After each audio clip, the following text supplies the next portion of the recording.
स्वार्थी यानी कि स्वयं का अर्थ। जो इंसान स्वयं का अर्थ जानना चाहता है, जो खुद को समझना चाहता है, क्या वो इंसान आपकी नजर में गलत है? हम जब भी किसी को स्वार्थी कहते हैं तो उसका मतलब तो यही होता है कि वो आदमी स्वयं का अर्थ समझना चाहता है। तो फिर वो गलत कैसे हुआ?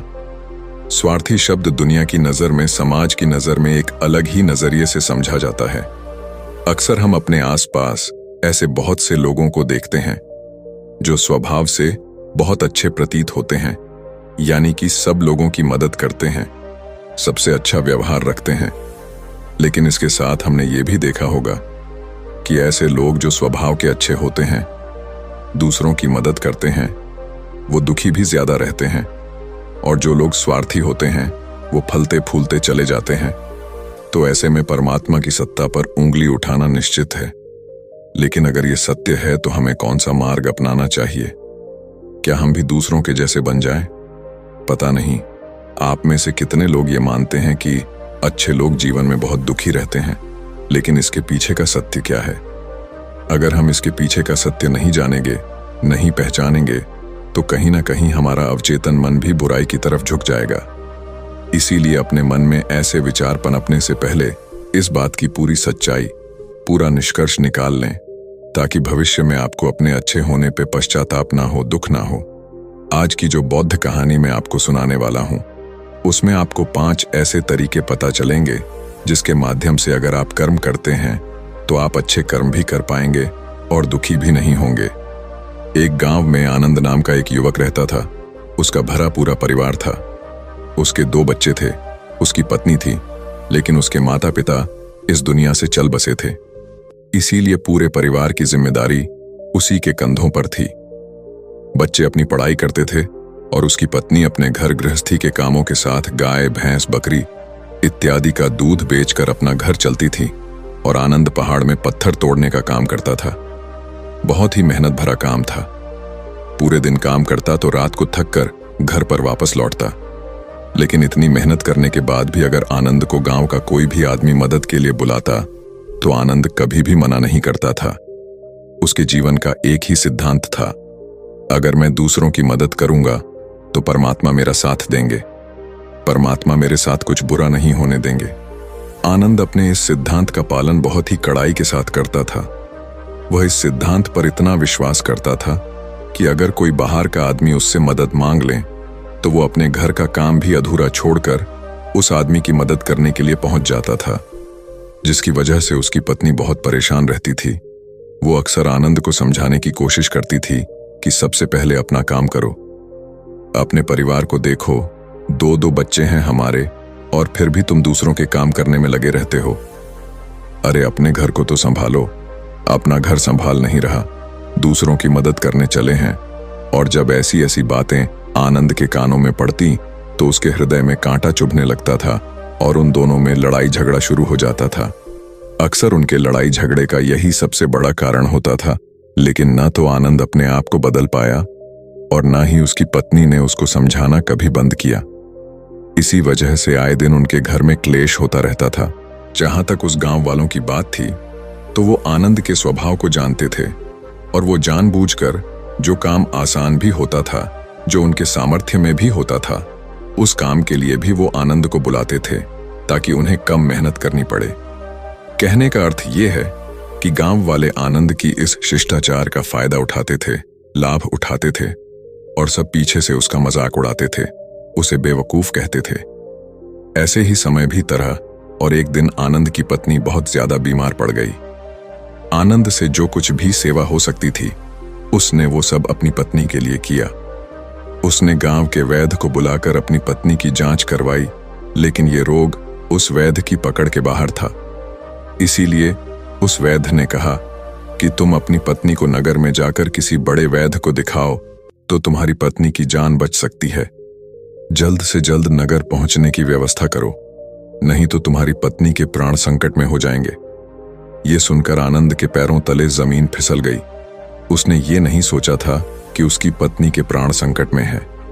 वो सोच रहा था कि कोई साधारण सा रोग होगा जिसका इलाज हो जाएगा।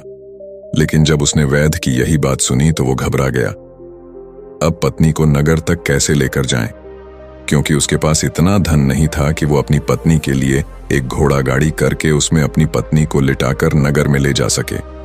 उसकी पत्नी की हालत बिल्कुल चलने की भी नहीं थी, इसलिए उसे नगर पहुंचाने के लिए किसी घोड़ा गाड़ी की जरूरत थी। संयोग से उसके पड़ोसी धनमू के पास एक घोड़ा गाड़ी थी। वो अक्सर व्यापार के लिए अपनी घोड़ा गाड़ी नगर में लेकर जाया करता था। इसीलिए आनंद के मन में विचार आया कि मैं धनमू की घोड़ा गाड़ी ले सकता हूं। मैं धनमू की इतनी मदद करता हूं, कभी उसके काम को नहीं टालता, तो वो तो मेरे काम को कभी मना ही नहीं कर सकता। और यही सोचकर वो घोड़ा गाड़ी लेने के लिए धनमू के पास पहुंच जाता है। लेकिन धनमू बहुत ही चालाक इंसान था। वो बिना किराए के अपनी घोड़ा गाड़ी अपने सगे संबंधियों के लिए भी नहीं ले जाता था, तो आनंद की तो दूर की बात रही। जब आनंद ने उससे घोड़ा गाड़ी के बारे में पूछा तो उसने ये कहकर उसका ये काम टाल दिया कि मेरे घोड़े बहुत ज्यादा बीमार हैं, वो शायद बच भी मुश्किल से पाएंगे। 5 दिनों से वो कुछ नहीं खा रहे, तो ऐसे में बेचारा घोड़ा गाड़ी लेकर कहाँ नगर तक पहुंच पाएगा। हाँ, अगर तुम कुछ धन की व्यवस्था कर सकते हो तो मैं अपने एक मित्र की घोड़ा गाड़ी तुम्हारे लिए मंगवा सकता हूं। यह सुनकर आनंद परेशान और चिंतित हो गया, क्योंकि उसके पास धन तो था ही नहीं। इसका मतलब उसकी पत्नी बड़े नगर में वैद्य के पास इलाज के लिए पहुंच ही नहीं पाएगी। उलझन भरे हुए विचार लिए हुए जब आनंद वापस आ रहा था तो उसने एक दिल दहलाने देने वाला दृश्य देखा। उसने देखा कि धनमू के घोड़े, जो धनमू के अनुसार बीमार थे और कुछ खा भी नहीं रहे थे, वहीं घोड़े गांव का ही एक युवक उसकी बांट से खोलकर बाहर ला रहा था और गाड़ी में उसको जोत रहा था। ये देखकर पहले तो आनंद को कुछ समझ में नहीं आया। उसके बाद जब आनंद ने उस युवक से पूछा तो उसने बताया कि धनमू ने ये घोड़ा गाड़ी उसे किराए पर दी है। यह सुनकर आनंद का दिल टूट गया। उसने कभी सपने में भी नहीं सोचा था कि उसका सबसे अच्छा मित्र धनमू उसके साथ ऐसा कर सकता है। हालांकि ये इस बात पर दुखी होने का वक्त नहीं था, इसीलिए आनंद वहां से जल्दी से लौट जाता है और गांव के ही एक सेठ के पास जाकर कुछ धन उधार लेकर धनमू को दे देता है। धनु अपने मित्र की घोड़ा गाड़ी मंगवा देता है, जिसके बाद वो अपनी पत्नी को वैद्य के पास नगर में ले जाता है। जब उसकी पत्नी का इलाज चल रहा था तो आनंद यही सोच रहा था कि एक वो दिन था जब धनमू की बेटी बीमार हो गई थी और धनमू यहाँ पर नहीं था, तो मैं पूरी रात वैद्य जी के पास उसके लिए बैठा रहा था, उसकी देखरेख की थी, उसकी सेवा की थी। इतने दिनों तक धनमू नहीं आया था, तब मैं ही उसके परिवार की देखरेख किया करता था। हाय, कैसा दुर्भाग्य है ये, जिसके लिए मैंने इतना कुछ किया। उसने एक घोड़ा गाड़ी देने से मुझे मना कर दिया, और वो भी तब जब मेरी पत्नी जिंदगी और मौत के साथ खेल रही थी। कुछ देर बाद वैद्य बाहर आकर आनंद को एक बहुत बुरी खबर देता है। वो आनंद को बताता है कि उसकी पत्नी को कर्क रोग हो चुका है और इसका कोई भी इलाज नहीं है। उसके पास कुछ समय ही शेष बचा है। ये सुनकर आनंद दुखी होकर वहीं जमीन पर बैठ गया। उसकी पूरी दुनिया उजड़ने वाली थी और उसे कोई रास्ता नजर नहीं आ रहा था। कुछ समय बाद उसकी पत्नी चल बसी और अब दोनों बच्चों की जिम्मेदारी उसके कंधों पर आ गई थी। लेकिन यहां पर आनंद के सारे सिद्धांत टूट चुके थे, उसके सारे भ्रम खत्म हो चुके थे। अब उसके दिमाग में एक ही बात थी कि अच्छा कर्म करने से परमात्मा साथ नहीं देता, बल्कि बुरे लोग फलते फूलते हैं, और इस बात का मैं सबसे बड़ा गवाह हूं। ये विचार अक्सर उसके दिमाग में चलते रहते थे और इसी वजह से उसका मन धीरे धीरे संन्यस्त हो गया, देश दुनिया से दूर हट गया। और एक दिन ऐसा भी आया जब वो अपने बच्चों को अपने रिश्तेदारों के पास छोड़कर इस देश दुनिया को त्याग कर एक सन्यासी बनने के लिए घर से निकल पड़ा। उसने गांव में किसी को कुछ नहीं बताया। किसी को नहीं पता था कि आनंद अचानक कहां गायब हो गया। सन्यास की दीक्षा लेने के लिए वो एक बौद्ध भिक्षु के पास पहुंचता है। बौद्ध भिक्षु उस समय ध्यान में बैठे हुए थे। ध्यान से बाहर आने के बाद वो बड़े ध्यान से आनंद के चेहरे को देखते हैं और उससे सन्यासी बनने का कारण पूछते हैं। इस पर आनंद उन्हें अपनी पूरी आप बीती सुना देता है और कहता है कि हे महात्मा, इस दुनिया से मुझे कुछ भी हासिल नहीं हुआ। मेरा मन इस दुनिया से विरक्त हो चुका है। जब अपने दोस्तों ने ही मेरा साथ नहीं दिया तो इस दुनिया में रहने का क्या मतलब, और इसी वजह से मैं सन्यासी बनना चाहता हूं। यह सुनने के बाद बौद्ध भिक्षु ने उपदेश देना शुरू किया। उन्होंने कहा कि याद रखना बेटा, जीवन से विरक्त होकर सन्यासी बनना तुम्हें परम सुख तक कभी नहीं पहुंचा सकता, परमानंद तक कभी नहीं पहुंचा सकता। तुम दुनिया से अपने मन पर एक बोझ लेकर विरक्त हुए हो। तुम दुनिया से परमात्मा की खोज करने के लिए विरक्त नहीं हुए हो। इस भ्रम में कभी मत रहना। तुम संसार से विरक्त हुए हो क्योंकि संसार ने तुम्हें धोखा दिया, ऐसा तुम्हें लगता है। इसीलिए तुम परमात्मा पे कभी विश्वास नहीं कर पाओगे और ना ही उन पर अपनी पूर्ण आस्था बना पाओगे। इसीलिए सन्यासी होने का भी तुम पूरा लाभ कभी नहीं उठा पाओगे। सन्यासी होने का लाभ तब मिलता है जब हमारी प्रभु में, परमेश्वर में, परमात्मा में पूर्ण आस्था बन जाती है। मैं तुमसे पूछता हूं, क्या तुम्हारी आस्था परमात्मा में है? ये सुनकर आनंद कहता है कि हे महात्मा, मैं तो दुनिया देख कर आया हूं कि जो बुरे कर्म करता है वो फलता फूलता है और जो अच्छा काम करता है उसे कुछ भी नहीं देता। परमात्मा उसे दुख ही दुख देता है। इसीलिए मैं परमात्मा पर अपनी पूर्ण आस्था कैसे बना सकता हूं? ये सुनकर उस बौद्ध भिक्षु ने कहा कि यही तो मैं तुम्हें समझाना चाहता हूं कि तुम पूरी ऊर्जा अपनी सन्यासी जीवन में लगाओ और उसके बाद भी तुम्हें फल प्राप्त ना हो तो तुम्हें कैसा लगेगा। इसीलिए किसी की भी मदद करने के लिए मैं 5 सिद्धांत तुम्हें बताता हूं। ये 5 सिद्धांत समझकर संसार में वापस लौट जाओ और संसार में एक ग्रस्त जीवन जियो। उसके बाद ही सन्यासी जीवन का उदय होता है, जब हम अपने ग्रस्त जीवन को पूर्ण रूप से समझ लेते हैं और अपनी जिम्मेदारियों का निर्वाह कर देते हैं। ये कहकर बौद्ध भिक्षु ने कहना शुरू किया कि जब भी तुम किसी की सहायता करते हो, किसी की मदद करते हो, तो उसमें सबसे पहली बात, सबसे पहला सिद्धांत जो ध्यान में रखने का होता है वो होता है कि किसी की मदद करते वक्त, किसी की सहायता करते वक्त कभी भी उससे उम्मीद मत रखना। ये मत सोचना कि आज मैंने इसकी सहायता कर दी, मदद कर दी, तो कल बदले में ये भी मेरी सहायता करेगा, मेरी मदद करेगा। अगर तुम ऐसा सोचोगे तो तुम्हें जीवन में दुखों का सामना करना ही पड़ेगा, क्योंकि एक नहीं तो दूसरा, या दूसरा नहीं तो तीसरा, कोई ना कोई तुम्हारी उम्मीद जरूर तोड़ेगा। और वास्तविकता में वो मदद या वो सहायता नहीं होती है, वो हमारे लालच का ही एक रूप होता है। हम उसकी सहायता या मदद निर्भर तरीके से नहीं कर रहे हैं। हमारे मन में लालच का भाव है, हमारे मन में बदले का भाव है। हम ये सोचकर मदद करते हैं कि इसकी मदद कर देता हूं तो कल ये मेरा भी मदद करेगा, और यही लालच हमें अक्सर उन लोगों की मदद करने पर विवश करता है जो किसी न किसी रूप में धनवान होते हैं, क्योंकि हमें लगता है कि कल ये आदमी धन के द्वारा मेरी मदद कर सकता है।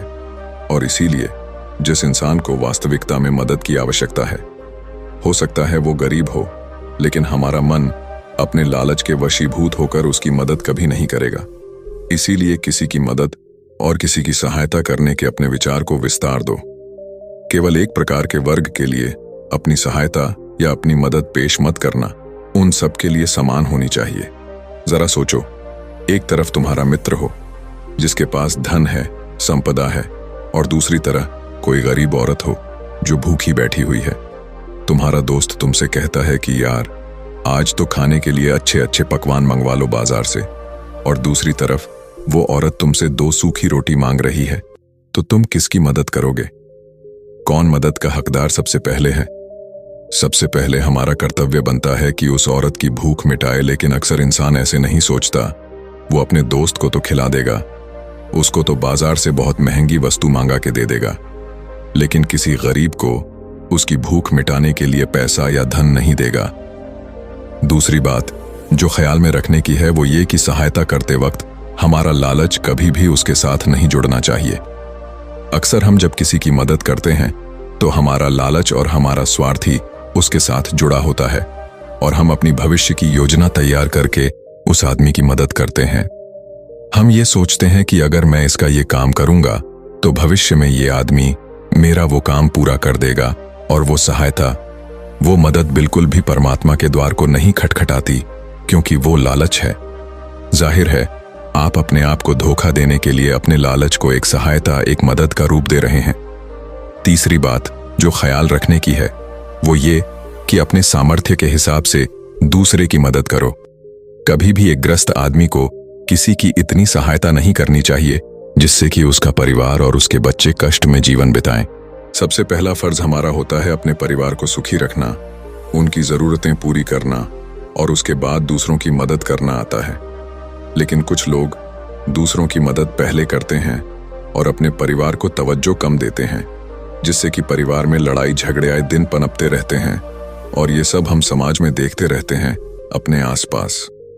अगली बार जो ख्याल में रखने की होती है वो ये कि अपना कर्म, अपनी जिम्मेदारियां पहले निभानी होती है।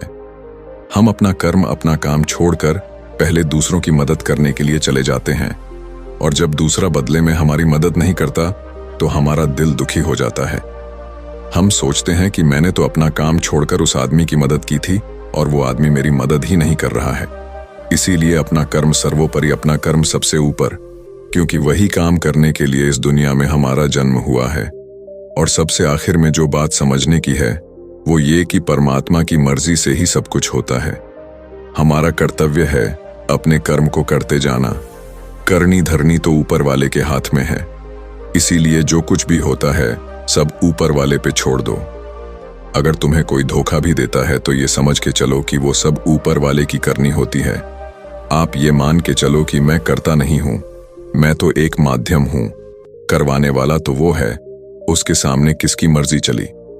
जब ये आस्था, ये विश्वास हमारे मन में पनपने लगता है तो हमारी सारी शिकायतें दूर हो जाती हैं, क्योंकि इस दुनिया में जो भी होता है अच्छे के लिए होता है। जो भी हो रहा है अच्छे के लिए हो रहा है और जो भी होगा अच्छा ही होगा। चाहे हमारी बुद्धि आज वर्तमान में इस सिद्धांत को ना समझ पाए, लेकिन जीवन में कभी ना कभी, किसी ना किसी मोड़ पर आपको जरूर ये एहसास होगा कि जो हुआ था वो अच्छे के लिए ही हुआ था। इसीलिए सारी शिकायतें दूर कर दो और बस अपना कर्म करते जाओ। अपने ग्रस्त जीवन को पूर्ण रूप से झीलो और उसके बाद ही सन्यासी जीवन की नींव होती है। इसके बाद बौद्ध भिक्षु ने आनंद को कहा कि वापस अपने गांव लौट जाओ, अपनी बेटियों को वापस लेकर आओ, उन्हें पालो पोसो, अपने बच्चों को वापस लेकर आओ, दूसरी शादी कर लो, लेकिन बच्चों का पालन पोषण अच्छे तरीके से करो। ये सुनकर आनंद अपने बच्चों के साथ अपने गांव में वापस लौट आता है।